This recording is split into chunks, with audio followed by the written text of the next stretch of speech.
Shkatërrimi i pashmangshëm i shoqërisë së sotme njerëzore që po afron. Si do të ndodh? Çfarë duhet bëjmë që t'i mbijetojmë shkatërrimin e Armagedonit? Në lidhje me pjesën e parë, tani le të shpjegojmë me hollësi se çfarë është me të vërtet Armagedoni. Një ngjarje pazakont, e cila vijon menjëherë mbas shtrëngimit të madh, të cilën e përmendëm gjerësisht në pjesën e parë, edhe pse ardhja pakthese shtrëngimit të madh ose më mirë do ta shtrivan vazhdueshmërinë e saj me Armagedonin, i cili është ndodhia finale që do të ingranohet kundrejt kësaj shoqërie njerëzore të pakdhëndur, ndryshe nga Armagedoni. Ky shtrëngim, thot Bibla, nuk ka ndodhur ndonjëherë në të shkuarën dhe nuk do të ndodh kurrën e kurrës në të ardhmen. Nga ana tjetër, pse Armagedoni është përmendur vetëm një herë në Bibël, në librin e zbulesës, kapitulli 16, versi 16, një stil i njëjtë Armagedoni u implementua me të njëjtin stil në klapa shkatërrimin e njerëzimit rebel, gjatë përmbytjes së madhe në kohën e Noes, sigurisht ashtu siç e kemi përmendur biblikisht, Armagedoni do të godas menjëherë mbas këtij shtrëngimi të madh, dhe më në fund, me të njëjtin stil, si tret do të përsëritet edhe një herë kur 1000 vjeçari, periudha e paqes do të përfundojë. Një periudhë ashtu siç e kemi përmendur, do të nisë menjëherë mbas Armagedonit. Pjesa e parë që ne e kemi publikuar flet për shtrëngimin e madh me gjerësi, prandaj duhet të kuptohet pjesa e parë që të kuptohet pjesa e dytë kur ka të bëjë me Armagedonin. Tani, periudha e paqes gjatë këtyre 1000 vjetëve, duke folur mbas Armagedonit, mbasi Armagedoni e ka bërë shkatërrimin e tij, është përdorur për të shkatëruar këtë sistem të sotëm gjërash, direkt po flasim për 1000 vjetit që fillojnë direkt mbas Armagedonit. Kjo është një periudhë ku mbijetuesit e Armagedonit dhe të ringjallërit e drejtë dhe ata të padrejtë në përputhje me librin e veprave në shkrimet greke, sepse ringjallja në Bibël përmendet jo një herë ose dy, po 40 herë dhe duhet kuptohet në mënyrë të tërthort, sepse njerëzit bëhen confuse rreth kësaj pike. Kjo do të do të zhvillohen drejt për drejt njerëzimi do të zhvillohet drejt për drejt për sosmërisë mendore në atë kohë, gjatë këtij 1000 vjeçari, dhe asaj fizike. Njeriu gjatë 1000 vjetëve do të harrijë të bëhet i përsosur, po do të marrë 1000 vjet që të arrisë përsosmërinë fizike dhe atë mendore, diçka që shkon përtej kuptueshmërisë dhe konceptit njerëzor të papërsosur sot. Prandaj do të marrë edhe një herë 1000 vjet për njerëzimin që të arrijë përsosmërinë, e cila nuk do t'i bindet më në një farë kuptimi pozitiv plakjes, smundjes dhe vdekjes si armiku i fundit i njerëzimit. Domethënë vdekja edhe një herë në Bibël quhet armiku i fundit i njerëzimit që do ta zgjesohet një herë për gjithmonë. Tani pyetja është, sa kohë do të jetë në forcë apo pushtet në një farë mënyrë shtrëngimi i madh? Domethënë shkalla përpara Armagedonit. Ky shtrëngim mund të marrë disa vite nëpërmjet procedurës apo përmbushjes profetike.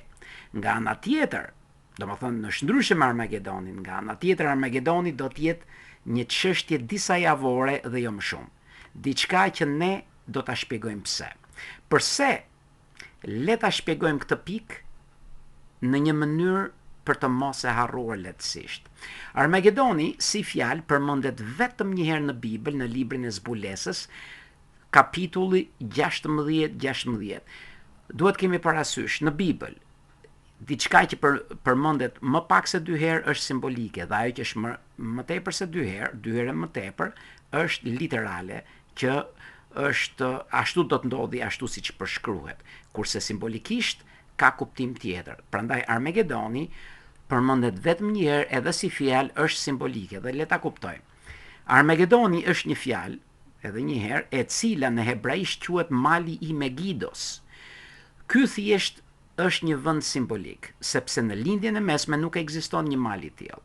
Në të vërtetë, ky emër lidhet drejt për drejt me luftën e ditës së madhe të Perëndisë së plotfuqishëm.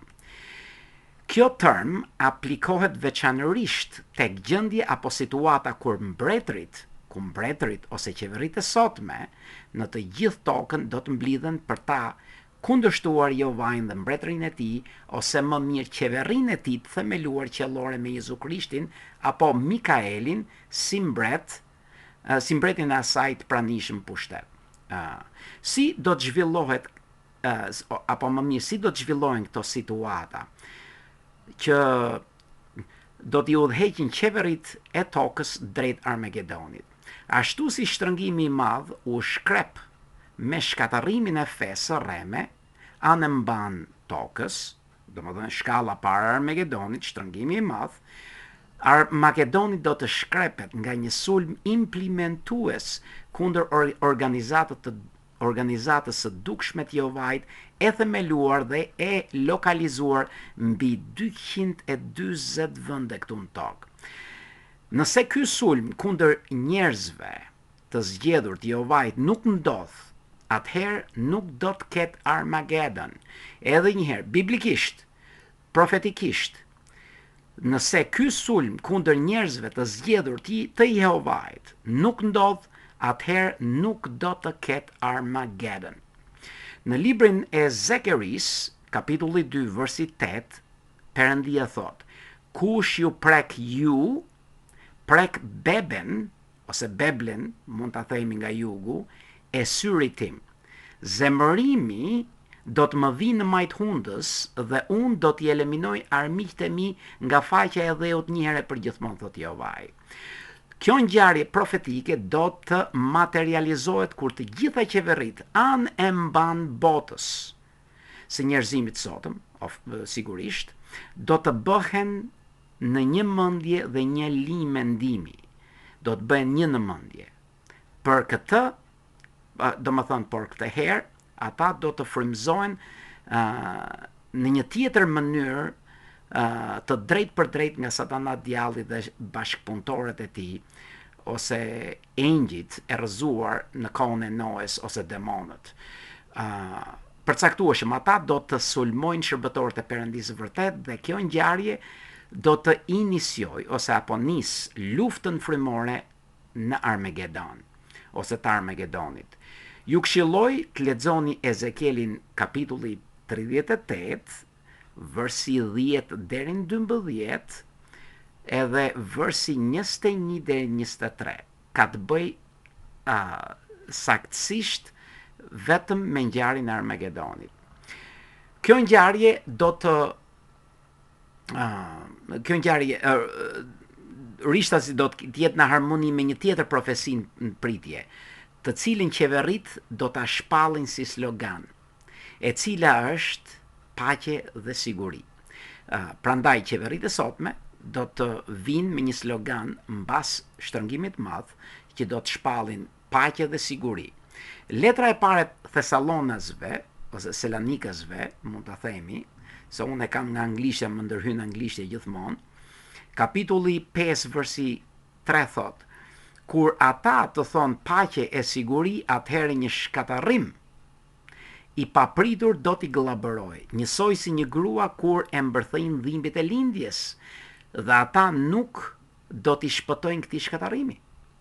Po, meqense këto qeveri nuk patën sukses, nuk u ndihmuan apo dolën nga situata e nder duke i glabëruar apo rrëmbyer pasuritë monetare dhe pronat e shumta të fesë me synimin për t'i mbyllur xhepat e tyre të shpuar, si vijim, ata do të vendosin të dalin me një ide tjetër paqe dhe sigurie me qëllim për të paqësuar shqetësimin mendor dhe emocional të popujve ku ata po i udhëheqin. Do më thënë ti vën njerëzit në gjumë, sepse njerëzit, sidomos para Armagedonit, do të rebelohen jashmase, do t'jenë të acaruar, dhe ata duan t'i qetësojnë ata, me këtë slogan paqe dhe siguri. Një shkëndi e fuqishme profetike do të harmonizohet njëkohësisht me këtë situatë e cila do të nisë menjëherë mbas shtrëngimit të madh, ose shkatarimit fesë. Dëshmimtarët që e kanë, ose më mirë që kanë qenë, duke predikuar këtë lajm të mirë të qeverisë qiellore të Perëndis me Jezu Krishtin si mbret mbi 150 vjet. Kjo është tema e Biblës, mbretëria qiellore e Perëndis, është tema e gjithë Biblës. Edhe këta dëshmimtar e kanë predikuar mbi 150 vjet, duke filluar në Amerikë, këtë temë. Ata nuk do ta shpallin më këtë lajm, këtë temë, si lajmi mirë të mbretërisë. Po, dëshmimtarët do të ndalojnë ta shpallin lajmin e mirë si lajmi mirë, në përputhje me kohën tepër të shkurtër që do të mbetet, dëshmimtarët do të predikojnë një temë tjetër. Cila është kjo temë? Kjo temë do të jetë lajm shqetësues në lidhje me shkatërimin që po afron kundrejt kësaj shoqërie rebeluese njerëzore të pranishme ose botës së njerëzimit në tërësi. Ky predikim anë mban tokës do t'i shqetësojë të gjitha qeveritë sotme në mënyrë të menjëhershme. Ky lajm me temë shkatërrimi, do të thënë që do të shkatërohet ky sistem gjërash, kjo do të jetë tema, do të tingëlloj në kundërshtim me sloganin e qeverive, që kush është, e tham edhe një herë, slogani këtyre qeverive që të qetësojnë popujt e tyre është paqja dhe siguri. Do të thënë, kur ti shpall shkatërimin e këtij sistemi gjërash, e kësaj shoqërie njerëzore, ti shkon kundër sloganit që qeveritë e kanë ngritur, paqe dhe siguri. Do të ketë paqe dhe siguri, ne ju premtojmë paqe dhe siguri, kurse ky predikim i shkatërimit është kundër këtij slogani, paqe dhe siguri, sepse nuk do të ketë paqe dhe siguri. Është gënjeshtër, është brekock, thot libri i zbulesës. Por shkatërimi është profetik edhe është i vërtet që do të ndodhë. Si vim, të gjitha qeveritë pa përjashtim të nxitura nga pushteti i Satanat djallit dhe demonëve të tij do të mobilizohen si një trup i vetëm, duke qenë të vendosur në një mendje dhe linjë mendimi për t'i sulmuar dëshmimtarët që shpallin këtë lajm kundër tyre si formë shkatërrimi. Do më thënë, këta po e predikojnë këtë lajm, po e mësojnë këtë lajm shumë njerëzve që është lajm për shkatërimin e kësaj shoqërie njerëzore. Tani pyetja ende qëndron. Si do të zhvillohet Armagedoni në mënyrë të plotë? Në Bibël, lidhja midis arit dhe argjendit me zogjt përmendet 4 herë. Ezekieli, në libri i Ezekielit, kapitulli 7, versi 19 thot: ata do ta hedhin argjendin në rrugë dhe floriri do të bëhet diçka e neveritur. As ari dhe as floriri do të munden t'i shpëtojnë ata në ditën e zemërimit të Jehovait ose në Armagedon. Ne kemi multi-billionaires, miliarder, që kanë arë, kanë çdo gjë, nuk do t'i shpëtoj legu i tyre. Pse? Do t'a shpjegojmë me hollësi. Kapitulli 39 i Ezekielit, tani nga 7 shkojmë te 39, flet në mënyrë të zgjeruar rreth zogjve se si ata do ta konsulmojnë mishin e këtyre udhëheqësve botror dhe pojpujve që ata drejtojnë. Libri i zbulesës tani, në kapitulli 19, versi 17, 18 dhe 21, thot në lidhje me zogjt në Armagedon: dhe unë pash gjithashtu një engjëll duke qëndruar sipër diellit, dhe ai thorret me një zë të lartë, dhe u bën thirrje të gjithë zogjve që fluturojnë në mes të qiellit: afroni këtu së bashku tek mbrëmja e madhërishme e Perëndis, dhe kënaquni duke u ngopur me mishin e mbretërve dhe mishin e oficerëve të ushtrive dhe mishin e njerëzve me pushtet, me mishin e kuajve dhe atyre që i kanë hipur, dhe me mishin e të gjithë të tjerëve, atyre që janë të lirë dhe skleverve, të vegjëlve dhe të mëdhejve. Por kusuri që ngeli pas pas u vra nga shpata e gjatë që doli nga goja e tij, që ishte ulur në kalin e bardhë. Dhe të gjithë zojt u ngopën me mishin e tyre.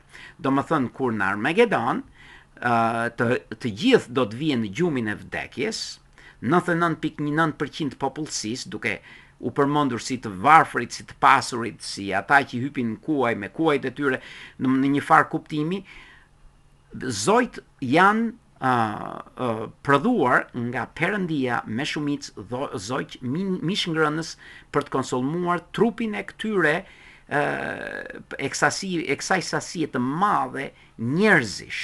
Ka shumë kuptim pse zoj duhet ta konsolmojnë këtë. Le ta përmendim. Menjëherë mbas sulmit të qeverive, anë mban botës, kundrejt shërbëtorëve të Jehovait këtu në tokë, Perëndia i vërtet do ta godasi vlerën e monetarizmit ose lekut, duke ja ulur vlerën në zero. Kur leku nuk ka më vlerë, si vim, kush do t'ja di më që të shkojë të punojë në supermerkat, në magazina, spitale, teknologji, polici, elektricist, teknik, interneti e kështu me radhë, duke përfshirë shumë institucione dhe industri bashkë me fermerë dhe blegtor. Po, e gjithë shoqëria njerëzore do të përmbyset brenda një kohe tepër të shkurtër. Për shembull, nëse i heqim vetëm energjinë elektrike shumë shtëpive dhe apartamenteve në ditën e sotme, njerëzit nuk mund ta shkarkojnë tualetin sepse pompa që e mbush depozitin e saj me ujë nuk punon. Nëse njerëzit nuk kanë më internet, ata do të acarojnë jashmase. Kjo do të ndodhë pa diskutim dhe biblikisht si pasojë nga mungesa e këtyre shërbimeve elementare do të shpërthej një anarki në rang botror, anarki që është profetizuar në librin e zbulesës, kapitulli 6, versi 4, mund ta lexoni. Edhe pse ky përshkrim përfshin një situatë botrore me një gradualizëm i cili nisi me luftën e parë botërore më 1114 të erës son, i cili zgjat deri në Armagedon, anarkia ndezur në mënyrë të menjëhershme. Në Armagedon nuk do të ndodh e lokalizuar vende, siç ndodhi lufta e parë botërore, por përkundrazi në çdo cep të tokës. Po nuk do të ketë asnjë qoshe në tokë ku njerëzit mund t'i shpëtojnë kësaj anarkie të egër e të pashpirt me ndikueshmëri 100% e cila do të sjellë një vdekje të sigurt. Padyshim, shkrimet me qartësi theksojnë se në kohën që po afron apo në Armagedon, shumica e njerëzve do të vdesin më tepër në numër nga dora e njëri tjetrit ose duke vrarë njëri tjetrin, asgjësuar njëri tjetrin, eliminuar njëri tjetrin, se sa nga engjëlli i Jehovait. Le të kuptojmë se në librin e Isais, domethënë që e kemi, më duket se e përmendëm dhe në pjesën e parë, një engjëll vrau 185.000 ushtarë asirian brenda një nate e asgjësoi fuqinë e dytë botërore që ishte Asiria. Një engjëll. Ashtu u asgjësua edhe fuqia e parë botërore kur deti i kuq u hap, engjit e hapën detin e kuq. Që kur ushtria e faraonit shkojnë në mes të detit hapur, dallgët u përplasën, erdhën mbrap, deti u afrua prap, e gjithë ushtria u asgjësua. Si fuqia e parë botërore e Egjiptit, si fuqia e dytë asirie u asgjësuan nga engjëlli i Jehovait. Tani, aq më tepër, në Armagedon do të aktivizohen jo një engjëll, po me miliona engjëj që në radhë të parë të mbrojnë mbjetuesit e Armagedonit dhe në të njëjtën kohë do të shfarrosin kusurin e mbetur nga asgjësimi i anarkisë si njerëzim rebelues. Po, pa diskutim, në Armagedon do të vihet në gjumë, ose do të vihen në gjumin e vdekjes 99.9% e popullsisë globit. Kjo është profesi dhe do të përmbushet 100%. Në përmbytjen e Noes, apo në Armagedonin e parë, simbolikisht duke folur këtu, e kemi theksuar që nuk quhet Armagedon, po përmbytje e Noes, po e kemi konsideruar si stil, meqense ka të bëjë me shkatërimin e njerëzimit, vetëm 8 persona në përmbytjen e Noes mbijetuen. E gjithë ajo popullsi globale u mbyt. Ky është një fakt i pamohueshëm, e njëjta gjë do të ndodhë në Armagedon dhe mbas 1000 vitesh në provën finale apo Armagedonin e tretë, duke folur simbolikisht si i tillë, përsëri, vetëm një pakicë do të mbjetoj. Edhe pse njerëzimi në fund 1000 vjetëve ka arritur përsosmërinë mendore dhe fizike, ashtu siç ishte Adami dhe Eva, ana e tyre frymore është e dobët dhe të inspiruar apo të nxitur nga Satana djalli dhe demonët e tij, të liruar për një kohë tepër të shkurtër, sepse për 1000 vjet, prandaj quhet 1000 vjeçari i paqes, që shumë gjëra do të zhvillohen në mënyrë pozitive. Në të njëjtën kohë Satana djalli dhe engjëjt e tij u burgosën, ishin pa influencë, ishin të izoluar, ishin jo aktiv, të burgosur, si një burgosur thellë në qeli nuk ka mundësi që dalë jashtë, ashtu ishin dhe demonët. Por tani janë liruar vetëm për një kohë të shkurtër, ku këta engjëj të liq ta tundojnë dhe vënë në provë atë popullsinë vijim. Domethënë, për shembull sot ne kemi popullsia e tokës është 8 miliard. Në atë kohë ne nuk do të ketë vdekje, por kemi 29 miliard njerëz që janë gjumin e vdekjes. Edhe ata do të shohen nga gjumi, por do të kemi mbjetuesit e Armagedonit, që do të kemë fëmijë. Popullsia në fund 1000 vjetëve, nga kur s'ka vdekje, mund të arrisi 80 miliard.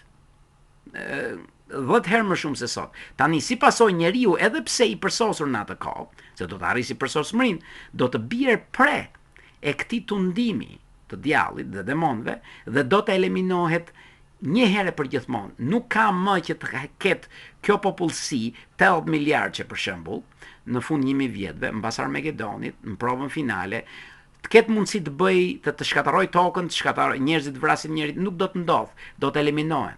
Të gjithë ai që e ngren kokën do iku, nuk ka mundësi që ai të bëj dëm, sepse do të eliminohet në mënyrë të menjëhershme. Është ndryshe nga sot prova finale dhe njerëzit që jetojnë në atë periudhë kohore, provet aq shkurtër. Kështu një herë përgjithmonë shumica e njerëzimit përsëri do të shuhet dhe vetëm një pakicë do të mbjetoj provën e fundit apo atë finalen, siç e përmenda. Tani edhe një herë, pse themi zojt? Po dalim te zojt. Është shumë e rëndësishme zojt. Zojt janë tepër të rëndësishëm në Armagedon. Perëndia i plot fuqishëm Jehova do të prodhoj zojt mishëngrënës, siç e përmenda, më tepër se është e mjaftueshme, me qëllim për ta konsulmuar mishin e njerëzve të vdekur, duke bërë këtë në një mënyrë tepër të shkurtër. Kështu nuk do të kishte mundësi që të përhapej ndonjë pandemi e rrezikshme për të mbjetuarit e Armagedonit. Pse përpara goditjes së Armagedonit do të ketë shenja në qiell të përmendura nga Jezui kur ai ishte ende në tokë? Kjo ishte një pyetje që më bë. Kjo është një kujtesë e qartë se fundi i kësaj shoqërie njerëzore po qëndron në buzë të greminës apo në shkallën e fundit përpara se goditja e Armagedonit ndodh. Njerëzimi në përgjithësi do ta ndjejë se fundi po afron kur shikoj këto shenja. Pavarësisht se ata nuk e shohin se si kjo do të indikonte ata me hollësi. A do t'i shkatarroj Armagedoni strukturat apo ndërtesat apo makinat, siç kemi parë në shumë filma që hapet toka, ujit i zi del. Shkatërrimi i Armagedonit ka të bëjë përgjithësi vetëm me njerëzimin rebelues, të pagdhëndur dhe mosbindës ndaj lajmit të mirë, mbi kuptueshmërinë e mbretërisë qiellore. Për shembull, kafshët nuk do të ndikohen nga ky shkatërrim. Ashtu si që ndikuan gjatë përmbyjjes së madhe të Noes, në kohën e Noes, edhe kafshët u mbytën, por jo në Armagedon. Kur ka të bëjë me ndërtesat dhe strukturat e tjera, ato do të vazhdojnë të mbeten mbas Armagedonit mundësisht ashtu siç janë, të paktën për një numër të konsiderueshëm vitesh, si diçka e dobishme për mbjetuesit e Armagedonit. Njerëzit e Perëndisë të cilët i mbjetojnë Armagedonit vinë nga industri të ndryshme dhe aftësi profesionale të shumta të cilët ata do t'i vënë ende në përdorim në lidhje me industrinë e sotme e kështu me radhë për dobinë e tyre. Kjo frym zhvillimi do të mbetet për një periudhë kohore drejt rrugës së ndërtimit të sistemit të ri, që do të vazhdojnë në përputhje me shoqërinë e re njerëzore në vijim. Na duhen rrugët, na duhen ndërtesat, na duhet çdo gjë, na duhen turbinat ose centralet elektrike, na duhet çdo gjë. Ne s'ka pse të shkatërrohet në Armagedon. Vetëm njeriu thjesht do të shkatërrohet në Armagedon. Jo gjërat që ne na duhen për një farë periudhe kohore derisa ti bëjmë ato në mënyrë më të mirë dhe më të qëndrueshme dhe më të përsosur. Jehovai është një perëndi që inspiron apo frymëzon progres në shkencë dhe teknologji. Nuk shkon mbrapa, shkon gjithmonë përpara. Prandaj populli i tij duke u rritur me kohë në vazhdim drejt përsosmërisë mendore dhe fizike do të prodhojë dhe shpiki çdo gjë që praktikisht është e përsosur. Një tru dhe mendje përsosur gjeneron përsosmëri. Dhe për të arritur këtë përsosmëri, ne na duhet biblikisht ose na duhen më mirë 1000 vjet. Aq shumë kemi rënë nga përsosmëria. Kemi rënë 130 vjet nga përsosmëria. Më fal, 830 vjet sa i bie. 870, jo, më fal, 930 vjet nga përsosmëria. Se njeriu jeton 70 vjet edhe po përpiqesha të bëja llogarin e jetës së njeriu që 70, disa shkojnë 80, po Bibla thot 70, 1000 heqim 70 i thonë 930. Aq, 930 vjet ne kemi rënë nga përsosmëria. Prandaj na duhen 1000 vjet që të arrijmë aty, që të fitojmë, të fillojmë ta kuptojmë konceptin se çfarë do të thotë të jesh i përsosur. Sot ne kemi, domethënë siç e përmenda, kemi rënë aq poshtë dhe qëndrojmë aq larg përsosmërisë duke konsideruar këtu të gjitha aspektet e mundshme të anës fizike, ku jeta jon frikshëm me vështirësi nuk i arrin, domethënë siç e përmendëm 80-at, me zor, me ilaçe, me kështu gjërash. Prapë njeriu me këtë kufi të shkurtuar jete dhe mendjet përsosure të kufizuar gjithashtu ende vazhdon të avancojë në shkencë dhe teknologji. A mund ta konceptoni edhe një herë, të paktën deri diku se çfarë mund të bëj një mendje përsosur? Unë tani për tani nuk mund ta konceptoj dot personalisht. Shkon përtej kuptueshmërisë time, por është profesi që ne do të arrijmë përsosmërinë dhe çdo gjë tjetër do të ta bëjmë përsosur. Tani për ta shijuar privilegjin e arritshmërisë së kësaj përsosmërie në pritje, kryesorja është çfarë mund të bëjmë ne që të pranohemi si nënshtetas i popullit të Jehovait apo turmës së madhe e përshkruar te Zbulesa 7, kapitulli 7, versi 14 dhe me të njëjtin ritëm ti mbijetojmë Armagedonit. Është mirë që të lexohet Zbulesa 7:14 për mbijetuesit e Armagedonit. Së pari, ne na duhet mësojmë kuptimin e mbretërisë apo qeverisë qiellore të Perëndisë në mënyrë që të pranojmë si nënshtetas të saj. Kush mund të na ndihmojë për ta kuptuar esencën e saj ose e kësaj teme biblike në mënyrë të tërthort, jo ciptazi, po të tërthort strukturën, kuptimin e kësaj mbretërie është diçka shumë e rëndësishme. Nuk ekziston asnjë fe apo religjion që e ka iden më të vogël të kësaj qeverie qiellore. Edhe papën ta pyesni, mbas disa fjalësh ai ran out of words, nuk ka çfarë të thotë, se nuk e ka konceptin se çfarë është kjo qeveri. Apostulli Pavel e theksoi këtë pikë në librin e Romakëve, kur ka të bëjë me predikimin, duke i rreshtuar thënjet e tij frymëzuese, duke i nisur ato shprehje nga e fundit, e duke përfunduar tek e para. Është shumë e rëndësishme që dhe juve ta lexoni dhe ta analizoni këto thënie në librin e Romakëve të kapitullit 10, nga versi 13 dhe 15, i cili thotë: kushdo që thërret në emrin e Jehovait, kush thërret në emrin e Jehovait do të shpëtohet, thotë. Pa thërritur në këtë emër nuk ka shpëtim. Por thot, si do të thërrasin ata në emrin e tij nëse nuk kanë besim tek ai? Besimi. para se të thrasësh në emër, por si do të besonin tek ai kur ata nuk kanë dëgjuar as pak rreth personit të tij. Domethënë, po nuk ndëgjove rreth atij, nuk do të kesh besim tek ai dhe nuk mund të thrasësh në emrin e tij. Prap, po shkojmë tek e para nga e fundit, por si do të dëgjonin rreth personit të tij kur askush nuk ku ka predikuar për të. Domethënë dikush duhet i predikojë këtyre njerëzve rreth personit Jehovait. Por si do të predikonin kur askush nuk i ka dërguar ta bëjnë këtë detyrë? Domethënë ai që do të vi ta predikojë këtë lajm është i stërvitur, është i mësuar vetë, është i pajisur me këtë njohuri dhe mençuri që të vi ta japi në mënyrë predikuese këtë lajm. Po nuk ishte i stërvitur, ai nuk mund vi dot në derën tënde, se nuk ka siguri. Ashtu siç është shkruar, sa të bukura janë këmbët e atyre që deklarojnë lajme të mira për gjëra të mira. Pra Pavli thot, sa të bukura janë këmbët dhe jo goja e atyre që i deklarojnë këto gjëra. Nuk thot, hajde ti në kishën time të predikoj unë ty. Thot, këmbët, se këmbët, thot Pali, duhet shkojnë tek ty, duhet të vinë tek ty personalisht në shtëpinë tënde, trokasin derën tënde, duke treguar interes vetjak tek ty me këmbë, dhe nuk thot goja e atyre që deklaron këto gjëra, po thot këmbët janë të bukura. Tani pyeti qëndron.